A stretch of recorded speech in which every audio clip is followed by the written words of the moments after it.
So, hello again, Teresa. Hi, Alp. So, apologies for this little technical problem that we Okay. hopefully quickly solved. How are Yeah, you? I'm great. How are you? Very good, thank you. How is life in Canada? Where are you at the moment? I am in Ontario, and we've got some warmer temperatures, and the sun is trying to make its way out today, so it's kind of great. Okay, okay, wonderful. So, Istanbul is also having a sunny day in general today, Mm. and we will have 4 days of quarantine in the next 4 days. So because there's actually a national holiday, so during holiday times we have our own way of uh, pa- pandemic regulations. So we don't go out, and within the week it's like a lockdown, and on the weekend it's a full quarantine. So yeah, so so we will listen to you before people go to quarantine, so that we all manage our emotional intelligence very well during this Yeah. quarantine period. Well, I hope I So can help. okay, great. So can you tell a bit about yourself, so that our attendees can also get to know you a bit more? Yes, for sure. Thank you for that Mhm. opportunity. The work that I do is in emotional intelligence. And so I coach individuals one-on-one. I coach groups and teams of people. I work in corporate, or I work with individuals who simply are looking to extend and expand their emotional intelligence. I am a mother of a 14-year-old teenager. I have my best friend is my dog, Charlie. I'm an avid runner. I love to be outdoors. Uh, Mhm. it's been such a privilege to be able to live in service of my dream. And my dream from a very young age was to be a teacher. And I just happened in um, the last half of my life to discover emotional intelligence and to be able to sort of teach on a topic that really transforms individuals' lives has been so fulfilling for me. So to be able to join you and speak to your audience is a real thrill. Thank you. Thank you so much. It's also a really pleasure to have you here. And so, how did you discover emotional intelligence subject? How did that happen for you? I was about 23 years old, and I was really struggling in the personal relationship that I was having with my mother. And my Mhm. brother in law at the time had actually asked me a really great question. And he said, what is wrong with you when you're with your mom? Why do you behave sort of really out of character? And it made me pause and think for a minute of like, why do I behave so out of character? And it came down to the fact that I was allowing myself to be emotionally triggered, and I was responding to those triggers with very poor behavior. Mhm. And so I decided I needed to be able to do something about that, because I didn't like the way that I was behaving. And I didn't like that it had a Mhm. level of control over my behavior. So I went to the bookstore, because that's where I usually go when I need to learn something.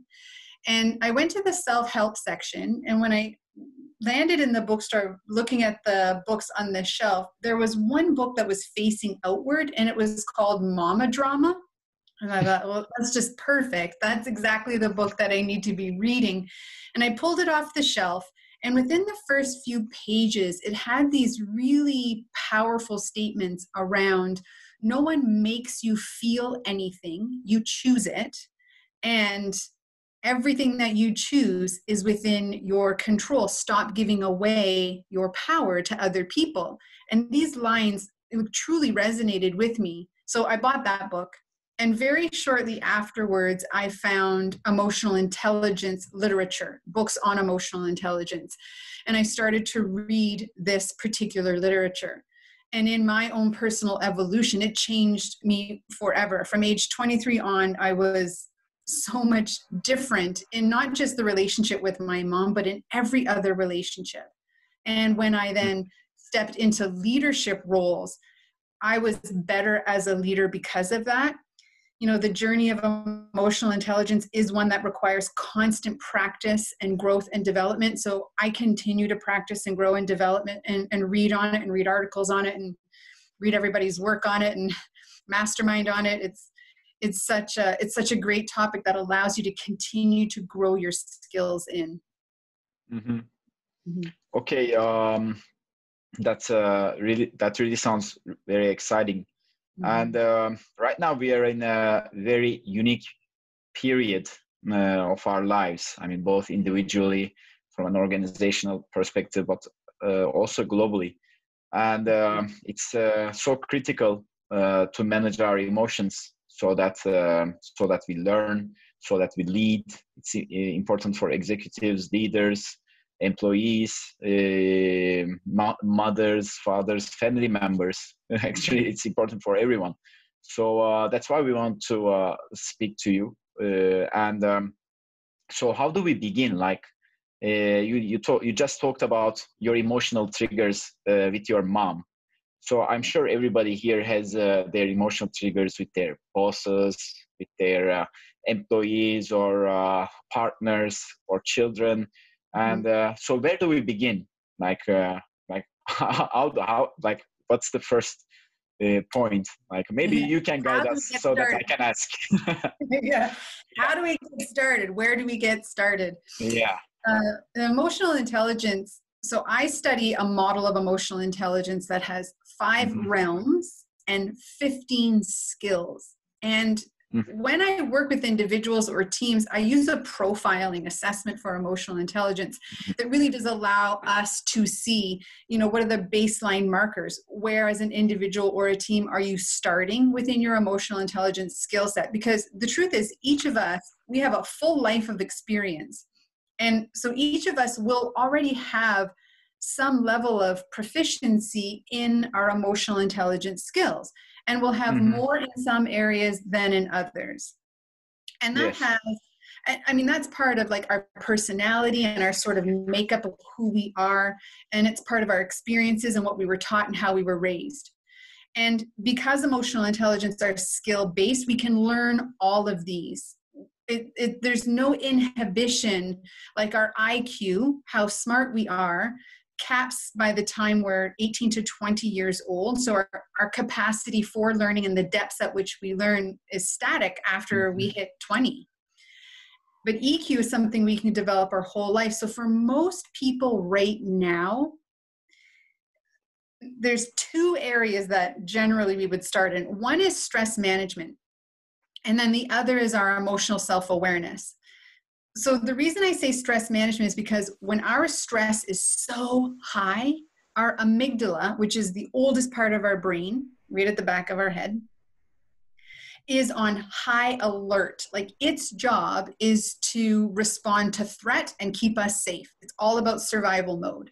And right now, in these kinds of times, we feel threatened. We feel threatened for our safety. We feel threatened for our jobs. We feel threatened for our well-being. Like everything feels like it's a threat.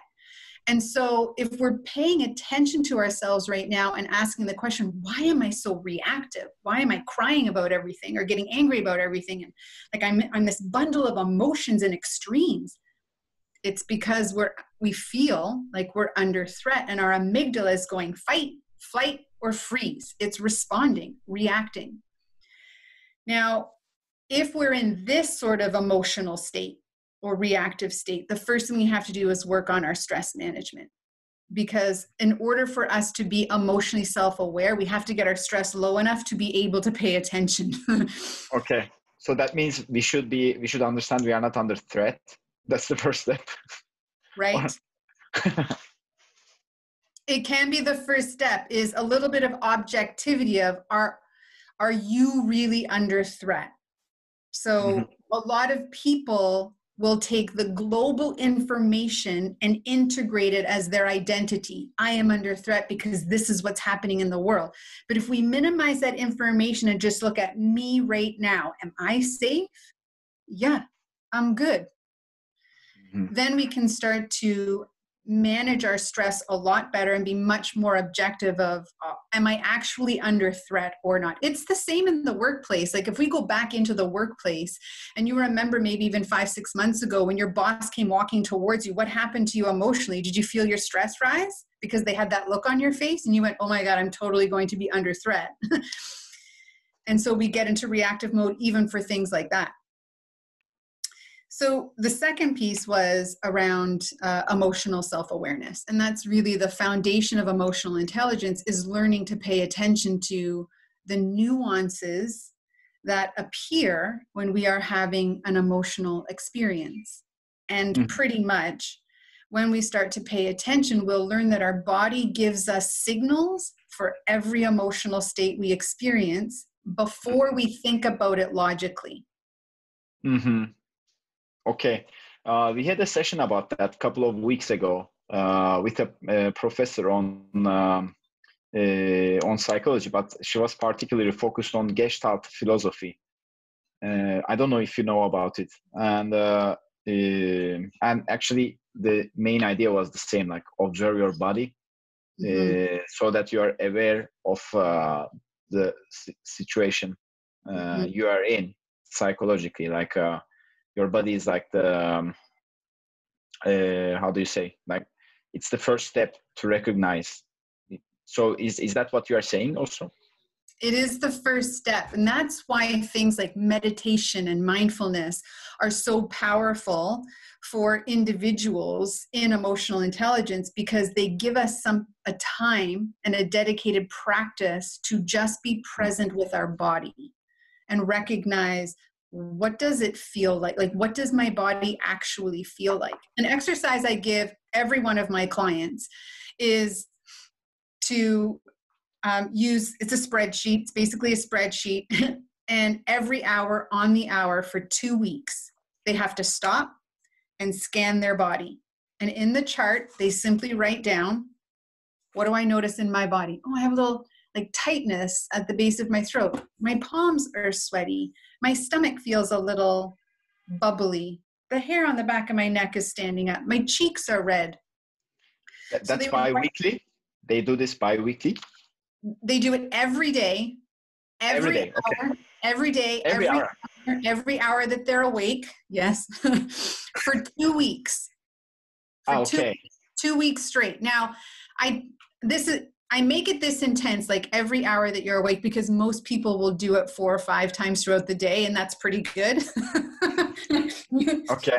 But we're so not used to paying attention to our body signals. You have to practice it to be able to get really good at it. And if you want to be good at emotional self-awareness, which is the foundation of emotional intelligence, you have to practice it like an athlete.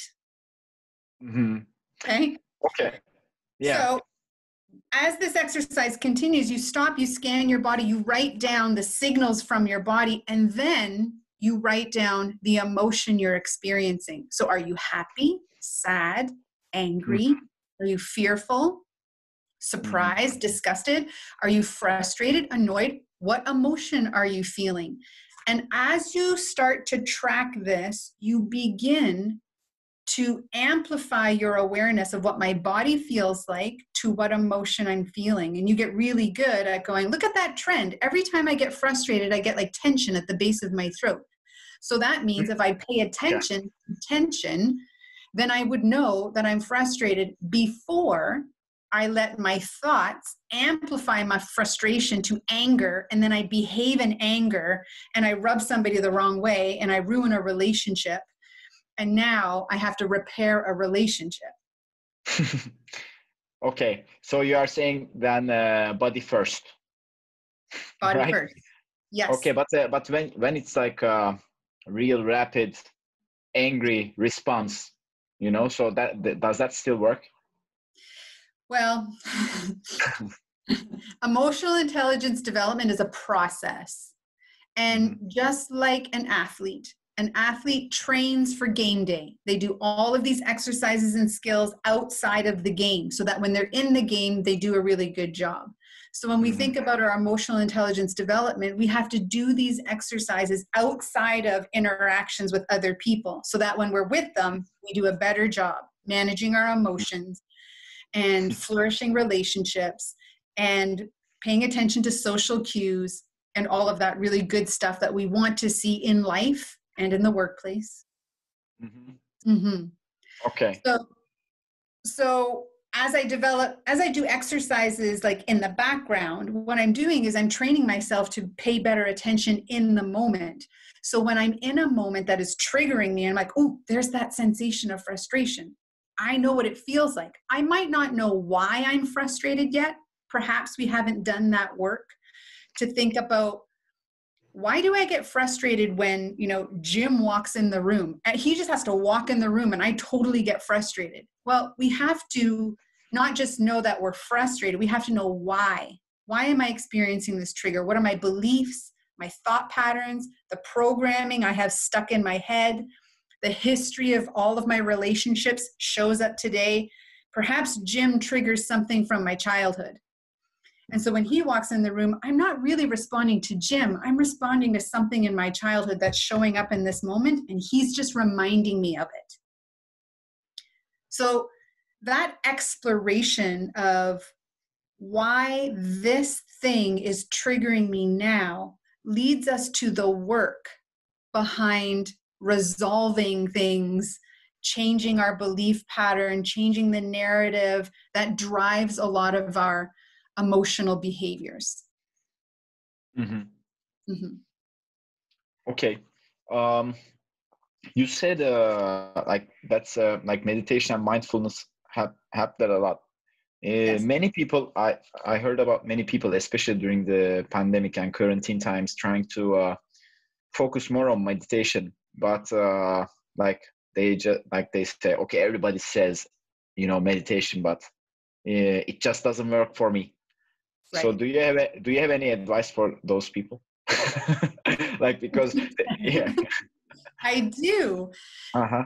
Sometimes the definition of meditation is like, it's this thing. You have to sit with your legs crossed and like your fingers, and you open your third eye and yeah. You listen to, it's either you do it in silence until the bell rings, or and we need to stretch our definition of meditation and mindfulness to include more things so that it is accessible to more people and actually beneficial for more people. So the act of solitude, meditation is often an act of solitude. It's being by ourselves to understand ourselves. So if we expand that, I do mindfulness and meditation when I'm out for a run by myself or out for a walk by myself. I don't need to be sitting in silence to meditate. Meditation is the action of paying attention to my body, paying attention to my thoughts. It's actually a very active activity. It isn't like a silent do nothing activity. You're supposed to be doing something in meditation, which is paying attention. And we're paying attention to our body signals. We're paying attention to how our mind is thinking. Our goal is to become the observer of these things, to almost pull ourselves out of ourselves and pay attention to what's happening. This is how we get to learn about, how does my mind think? When a thought comes in my mind, what happens? Do I think positive, abundance? Am I optimistic? Or do I tend to think scarcity, negativity, people are out to get me? If you learn how you think, then you know how your personal bias shows up. And you can start to pay attention to when it's showing up and when it's influencing your emotional state. So if I think negatively, as a tendency, and then someone comes and challenges an idea or wants to share an idea, I'm just going to say, that's never going to work. And how will people ever want to collaborate with me if the only thing I say out of my mouth is that's never going to work, and I look for all the proof is why it's wrong, why they're wrong? Nobody's going to like me. No one's going to like me. No one wants me on their team. No one wants to talk to me. No one wants to share ideas with me, right? But we see this all the time in the workplace, that when people open their mouths, they go to the negative and what won't work. When someone comes and shares an idea with you, they don't want to hear that. What they want to hear is, tell me more. This is the skill of empathy. But I need to be emotionally self-aware first, that I default to negativity, watch that, regulate it, manage it. Then when they come to share their idea with me, ask a question like, tell me more about that. Where did you come up with that idea? What is the best case situation? I just keep asking them questions to continue to hear about their idea and understand their perspective. And when I do that, what happens? My emotional state will shift from the first one that I had, because as they share more with me, I have a deeper understanding of what they actually mean and intend. And that will shift my emotional state. And because it's shifting, then I can engage in conversation. I can share my thoughts and my ideas, and we start to collaborate and build together. That's very good. And so there are, so if I'm working on my IQ or those kind of analytical skills, for example, like I'm using, let's say, an applomosity, then I know it's progressing, right? So is there any framework where I know, like, okay, if I practice by time, maybe I'll realize, but is there any framework where maybe you can suggest where we can actually track that, you know, or understand? Yeah. Right. Like our growth and emotional intelligence, can we track that? Yes. Yes. Oh, yes, absolutely. We can track that. So one of the suggestions on that. Yeah. Yeah. One of the easiest ways to self-assess our emotional intelligence growth is our level of happiness. So one of the measures of emotional intelligence development is well-being, and well-being is also known as our happiness quotient or our happiness indicator. So if I feel better on a regular basis, I feel fulfilled, I feel like I'm in meaningful work, I have strong relationships, I have a positive outlook on life, I feel good about myself, I'm pursuing things that are fulfilling for me, I have a strong level of self-esteem and inner confidence, usually we feel pretty happy. And when we are managing and regulating our emotional state at a proficient level, our well-being goes up. So that's a really good marker, is paying attention to your happiness level. If you're feeling happy, then usually your emotional intelligence is good. But here's one caveat to that. Emotional intelligence is most visible when we are stress tested. Because your EQ skills are needed when timelines are tight, deadlines are tight, budget is tight, resources are low, when stress is hitting the fan. That's when you need your emotional intelligence skills. So if you're like on vacation and thinking, oh my God, this is fantastic, my well-being must be great, my emotional intelligence skills must be great, just pause for a moment. In that moment, yes, they may be. Pause for a moment and ask yourself, how well are you or were you 2 to 3 weeks ago, 4 weeks ago, when 5 weeks, 6 weeks ago, when the pandemic was exploding? How well were you feeling? That's perhaps a better indication of your emotional intelligence skill set right now. And when we talked together, you suggested a framework to manage your EQ. Do you have, especially for leaders, do you have any specific suggestions or a framework that they can follow? I mean, we have limited time, but do you think we can get into that? Yes. If we think about leadership, about 2/3 or 68% of a leader's responsibilities is driven by emotional intelligence skills. So 2/3 of their performance success is about emotional intelligence. Like, right. That's a lot. So it's not technical skills, right? Like no. Yeah. We don't put leaders in leadership roles for their technical skills. I mean, sometimes we promote them because they were a great top performer and we think, well, you did the job great, so you could probably lead other people in the job great. And then we find out there's a whole new set of skills needed for leading people. And when we look at those kinds of leadership skills, we can probably whittle it down to a couple that are really important to work on. One, self-regard. So know your strengths and weaknesses and accept those. And an easy exercise is simply just to draw a line down a page and put all of your strengths on one side and all of your weaknesses on another side, and get used to going, yes, this is where I'm awesome and this is where I need help. Because when a leader can acknowledge that, what they do is they surround themselves with people that are strong in their areas of weakness, right? And when we do that, we collectively as a group elevate to such great performance. But also as a leader, you then know how to balance your team, because what you need to do is you need to find out your people's strengths and weaknesses, and you need to make sure that you are partnering them together in a way that allows them to really elevate and rise.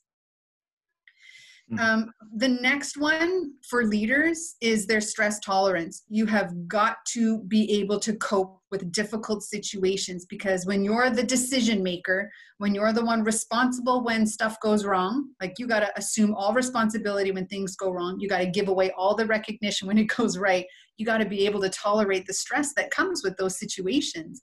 You got to be able to tolerate the stress that comes with layoffs, with holding people accountable, with giving people a raise, you have to be able to tolerate all of it. And so things to help our stress management are like sleep, exercise, nutrition, meditation, and mindfulness. If you're not doing these things, you need to start doing these things on a regular basis, because they truly help us to manage most of the things that come our way. Okay. And then the third one is learning how to balance empathy and assertiveness. So these are two very key skills in leadership. We have to understand people's perspectives, and we have to assert what needs to be done. So we have to listen when people are struggling and hold them accountable to expectations. We have to do both of these at the same time. Yes. And generally it's much better when a leader starts with empathy and finishes with assertiveness. Don't start with assertiveness and tell people what you think, because when you do that, they're not going to speak up. You're leading with power and authority, right? It looks aggressive. It doesn't look helpful. It doesn't look assertive. It looks aggressive. When we start with empathy and we ask people, how are you feeling? What's going on? Tell me more. Tell me more. What else? And you get them to share everything. Then when they're done sharing, they felt and feel cared for, and they feel acknowledged. And when they feel those things, they are ready to listen to what you have to say. So their ears will be open to when you say, I understand, and it must be difficult to be frustrated. And, not but, and these are the things we need to accomplish. These are the outcomes we're expected to achieve.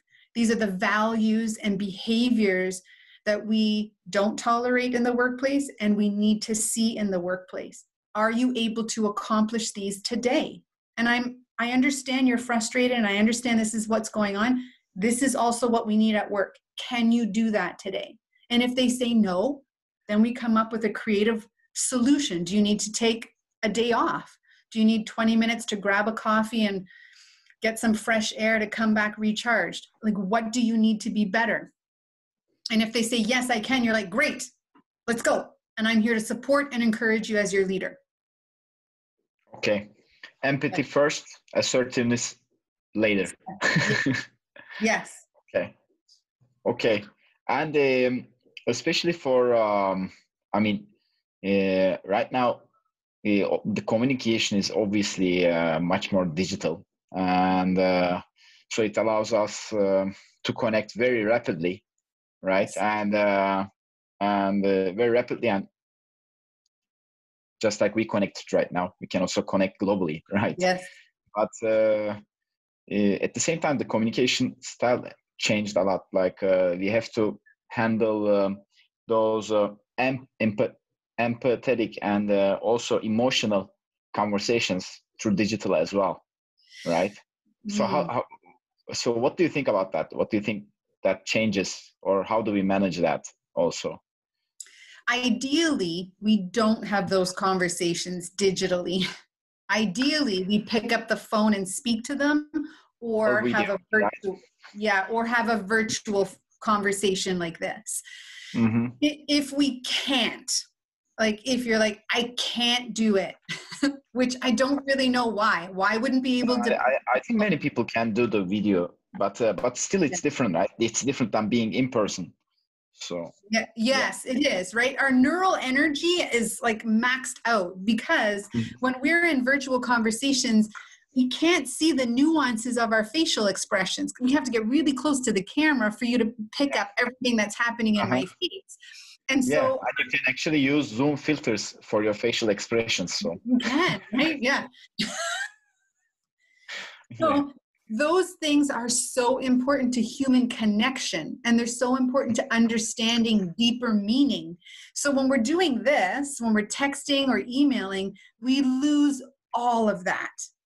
And it is so important in leadership for that to be the first thing we have. So if we don't have it, we have to establish that at a really, really strong level before we can take any steps in digitizing something like expectations. Like for me, when I was a leader and leading a group of really strong performers, I spent years getting to know them, like a PhD in my people, knowing not just them, but knowing their family. I knew their history. I knew how they responded under every situation under the sun. I knew them intimately. And even then, I was quite particular if I ever sent a text message. I rarely did that. It was intentional. If I was sending an email, it was intentional. Like, is this, asking myself the question, is this the best way to communicate right now? When I send this email, is there any risk that they could misinterpret intention or purpose? And if there was a risk, I didn't send it. I made a phone call or had the virtual meeting. Okay. Yeah, that's absolutely right. I mean, like video, at least you have the visual communication, right? Yes. But still, it's it's different in the digital world at the end of the day. And many people, sometimes they also don't open up, especially in this region also, because they feel it, or they are more comfortable opening up sometimes when they're in person. So that's why I ask, like maybe I'm sure it's similar in some ways in Canada or other parts of the world. I think so. There will definitely be similarities, like globally, in that respect. And so regardless of the kind of communication we need to have, if we aim for the beginning to be about connecting, even an email can have like, hi, name. I hope you're having a great start to your day. And you can include something personal there and then get to the business. Like, we can do this in a digital world as well, to let people know that part that we want them to know. And, we don't do it because we're like, I want them to read the email. We do it because we mean it, because people will know if we're doing it in a manipulative way and if we're doing it in an honest way. Definitely. And so you suggested different ways of managing our EQ, but particularly also for the executives today,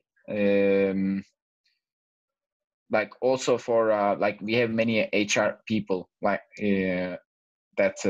join our talks. Like, do you have any particular suggestions in terms of organizational management as well,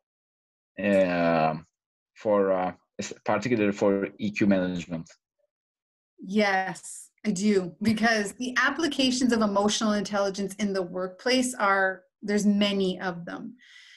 So we can probably start with, a really important sort of aspect in the work of emotional intelligence, and it is really often very overlooked, is the EQ of HR people. So people who work in HR need to have high levels of emotional intelligence, because most often than not, they're the ones responsible to implement these kinds of initiatives or training into their work environment. So it's essential that they already have a well-developed emotional intelligence, emotional quotient. So number one, they can identify that the specific gaps occurring in their workplace and then seek the proper intervention to solve it. And then two, they're generally the ones who are looking for the solutions and bringing it into the organization. And they're generally ones that are responsible to make sure it goes well. Yes. So that's the tough part. So that's an important element. And then HR is generally responsible for everything that EQ is fixing in an organization. It's fixing how we recruit and select people. So we want to select people who are already emotionally intelligent, which means we need to have hiring practices and selection practices that include looking for emotional intelligence. So we need to post positions that outline emotional intelligence skills, but we need to know what's the profile of that position, which EQ skills are the top performers of this particular position. Like in a sales role, what EQ skills are most important? And then we can profile candidates under emotional intelligence and see, do they have the top EQ skills we're looking for that we know make this role successful? Another one that HR is often responsible for, and especially when you look at the bottom line numbers, is employee engagement and retention. And those parts of a business, and I hold my head like this because sometimes I think, wow, I don't know how HR professionals come out of their careers alive sometimes, because those initiatives are so expensive to the bottom line. It costs so much money. Turnover and lack of engagement in the workplace costs so much money. And emotional intelligence development of your leaders. So if you develop highly EQ leaders, executives, senior managers, vice presidents, anyone with a manager title, you will drastically solve your problems in engagement and retention. Drastically. Because people with higher EQ outperform their peers with the same IQ by 68%. So you just imagine 68% better to your employee engagement numbers. The dollar amount to that alone is worth investing in someone coming in and just teaching on emotional self-awareness, not even teaching the other 15 skills. If you took just one of those, you would have 20 to 25% improvement to your bottom line. Like the research that is out there that demonstrates companies who've implemented emotional intelligence development into their leadership, it's almost staggering when you see it. You go, wow, it makes that much of a difference? Yeah, it makes that much of a difference, because people leave organizations, and the top 3 reasons why they leave is relationship with my manager. So if you fix the manager capabilities to build relationships and lead people with their emotional intelligence skills, then you fix that problem. Definitely. And we just got a interesting question from one of our attendants, Ayça Tulu. She says, being aware of emotions means a big power. And for example, political leaders, they also revoke people's emotions. And recently we see more advertisements that use emotions to impact people. So she says, can we say EQ can also be dangerous as a tool to manipulate people as well? So when we manage it. That's a beautiful question. It's something that I get asked. I get asked this question actually a lot. Okay. Right? So here's my demonstration of that. Because empathy is, I think, something everyone can understand. And empathy is understanding someone else's perspective so that we understand them. And then we socially behave within that understanding.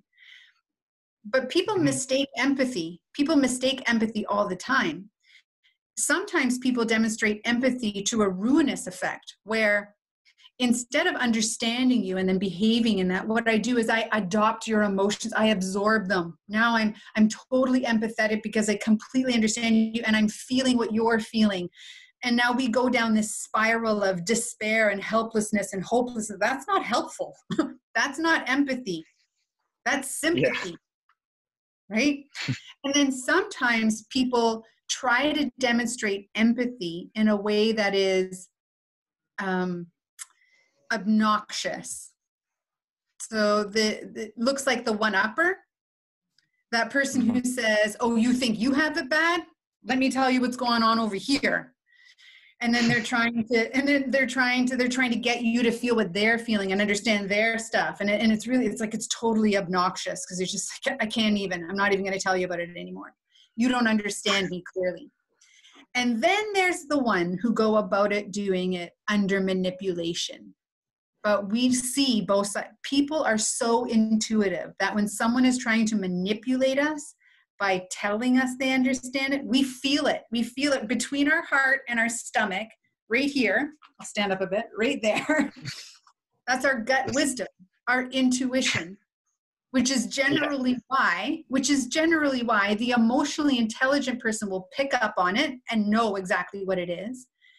The individuals that aren't emotionally intelligent will feel it, and they'll kind of go, well, that's weird. I don't really trust that person very much. It doesn't really feel like they're being honest. Yeah, go with that.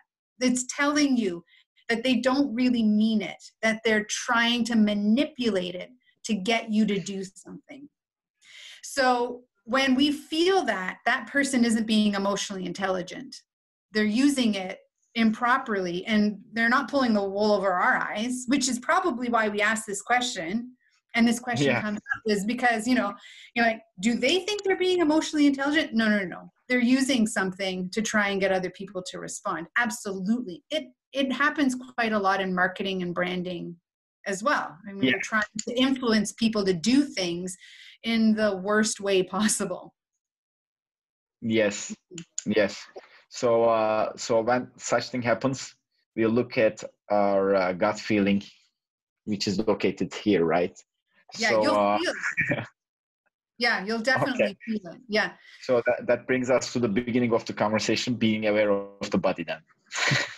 Being aware of the body. Yes. When we are young, our intuition is powerful. It's so powerful. And you see this, like you see kids who, when they meet people for the first time, they're either free and open with them, and they're just like, love this person, totally trust this person, or they hide behind their parents' leg.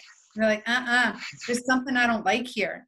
And as we grow up, our parents and our community around us will either help us to lean into that intuition, or they will suppress our intuition by saying, no, this is our neighbor. They're so lovely. Like, go, it's fine. You can trust this person. We're like, no, I don't want to. And they're suppressing our intuition. And so we do really need to, some of us need to work hard to regain that and pay attention to it and trust it, because it is very wise. Mm-hmm. We do need to, developing our EQ, this next question that popped up, we need to develop our EQ to protect ourselves. Then emotional intelligence is just like IQ, right? Anything in the world has an opportunity to be used for good or evil. It depends on the hands that it's in. Yeah. But emotional intelligence it isn't necessarily like a protective in a bad way. It's protective in a very good way. And the good way it's protective is that it helps us to understand our emotional information, because that's what it is. It's emotional information. It's why it's got an intelligence around it. And when we can understand it deeply, then we know what to do with it. And what we do with it can sometimes feel protective in its nature if what we do is we stand up and we assert ourselves. We defend a core value. We defend our belief system in a way that's non-aggressive, non-offensive, socially acceptable. If I develop my emotional intelligence and I understand why I'm experiencing an emotion, but I express aggressively, my EQ is not protecting me, because I'm blowing up in the emotional experience. I'm not regulating or communicating it well. So this is why we need all of the emotional intelligence spectrum to be well developed, not just a couple of them. In fact, this, you can see my screen. That's what you mean when you say all emotional When I intelligence say spectrum? all of them, yes. So this Mm-hmm. is the emotional intelligence model that I practice and I use as an assessment. You see, there's 5 realms, 5 areas of emotional intelligence, and 3 skills in each of those areas. So that means we have 15 skills that we can learn to grow our emotional quotient, our intellect around our emotions, understanding them, managing them, so that we can do things like build great relationships, we can make solid decisions, we can collaborate, we can innovate, we can move through change with very little resistance. We can do all of these things within the workplace that the workplace is asking from us, and we can do all things in life that life is asking of us. Mm-hmm. Mm-hmm. And so all of these different points, they require different types of exercise, I suppose, to develop Yes, they or do. enhance, right? Yeah, they do. They're very specific, as in, you know, I can work with someone on a whole realm at one time, or they may have one skill in the realm that is really underdeveloped, and we work on just that skill to bring the rest of it up. It's, you know, when we look at a picture on screen, it's flat. It's one-dimensional, but really emotional intelligence, we need to look at it as this 3-dimensional ball, and all of the skills relate to each other. So when I grow one, it impacts others. If I grow 2, it impacts others, and it grows even more. If I grow 4, 5, 6, my emotional intelligence continues to grow because it impacts others in the circle. Very interesting. And for example, for self-expression, what can you do? So self-expression is our inner feeling. So how we see ourselves and how we feel about ourselves. And one, that self-actualization, the one in the middle, that one is really quite unique. It's part of our self-perception realm, but it's also, as a skill, part of our well-being. Just think about our hobbies, the activities and things that we engage in that bring us great fulfillment and joy. We may not be great at them. You know, we can't get paid for them. That's why they're our hobbies. And many of us, when we look at the balance in our life, many of us may actually be spending so much time at work that we have very little time for our hobbies, the things that bring us great joy. And because of that, we feel off balance, we feel unwell, we feel low levels of happiness, we feel unsatisfied. And so one of the things in self-perception to grow inner strength and inner confidence is to start to tip the scales of, perhaps, can I pull back how much time I spend at work? Like, do I need to spend 9, 10, 11, 12 hours at work? Do I need to? Or am I doing it for some reason that I don't need to be doing it for? And can I take some of that time and dedicate it to pursuing those things that I find fulfilling? Painting, reading, exercising, bike riding, I don't know, golfing. Pick a hobby that you enjoy doing, glass making, pottery, writing. And when I start to invest, when I start to self-actualize and I invest in those things, I'm using my talents. And so when I use my talents, I increase my self-regard, which is the skill above it. I increase my strengths. When I do things that bring me fulfillment, I increase my strength capacity. And that feels really good. That improves my well-being, which improves my happiness. What happens when I'm happier? I can emotionally regulate better. Because when I'm happy, it's like I'm wearing an armor against stress. Bing, bing, bing. Very good. Yeah. Teresa, thank you so much. If there are any additional questions, we can take from attendees in the meantime. And if you, we are about to finish. And do you have anything you want to add?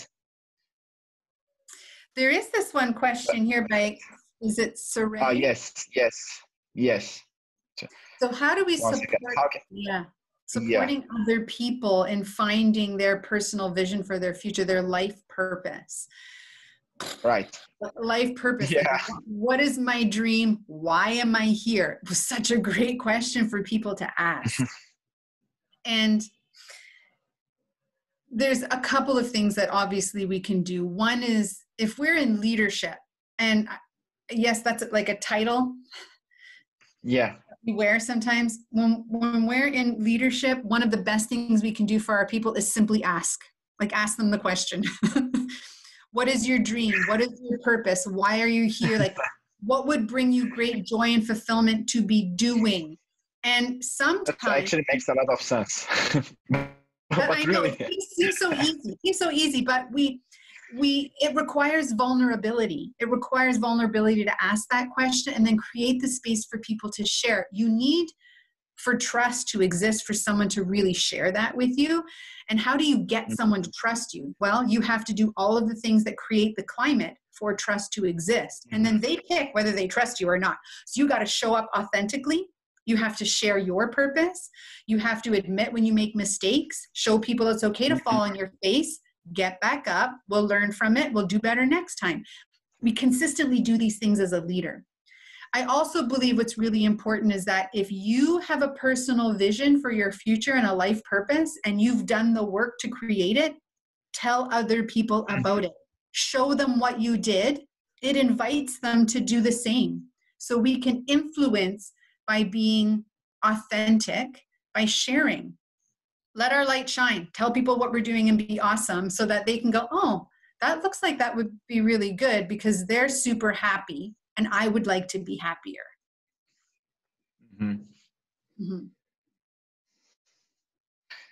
one final question. Any suggestions for measuring employee EQ in a competency assessment such as the one you showed? It is yes, it is a competency. It is an assessment. So I will, I pulled out one. So this round model assesses in a profile for an individual like this. So basically, the EQI assessment is owned by certified coaches. I'm a certified coach, which means when people work with me, I use the profiling assessment to mark the baseline of where an individual is starting from on their emotional intelligence. And this assessment can be self-assessment only, or it can be 360, which means we assess ourselves and we have other people also assess us. So we can see, what do other people think compared to what I think about my emotional intelligence? And let me tell you, it's never the same. It's very rarely the same. And that is a spectacular way for leaders to see their blind spots, to see what they're not seeing from their people, and to really start to develop their leadership capacity. Because once they close those gaps in their emotional intelligence skills, there's no stopping how great their performance is for the collective of the organization. Definitely. It's so critical. And you said the name is EQI, right? Yeah. If they type that, will they be able to find out online? They will, EQI. yeah. That's what it looks like right there. Perfect. Assess, predict, perform. EQI. Yes. Okay. Thank you so much, Teresa. Amazing insights, brilliant insights that you brought us all the way from Canada. Thank you so much for taking part. And we'll definitely implement some of them during this quarantine, and hopefully after that as well. Wonderful. So thanks a lot. You're welcome. It's my pleasure. Thank you for having me. Thank you. It was great to have you as a guest. Thanks a lot. Thanks to everyone for attending. And we are now in the end of our 5th session. And looking to see you all in the coming sessions. Have a great weekend. Herkese çok teşekkürler geldiği için. İyi hafta sonları ve karantinada güzel bir zaman geçirmeniz dileğiyle. Hoşça kalın.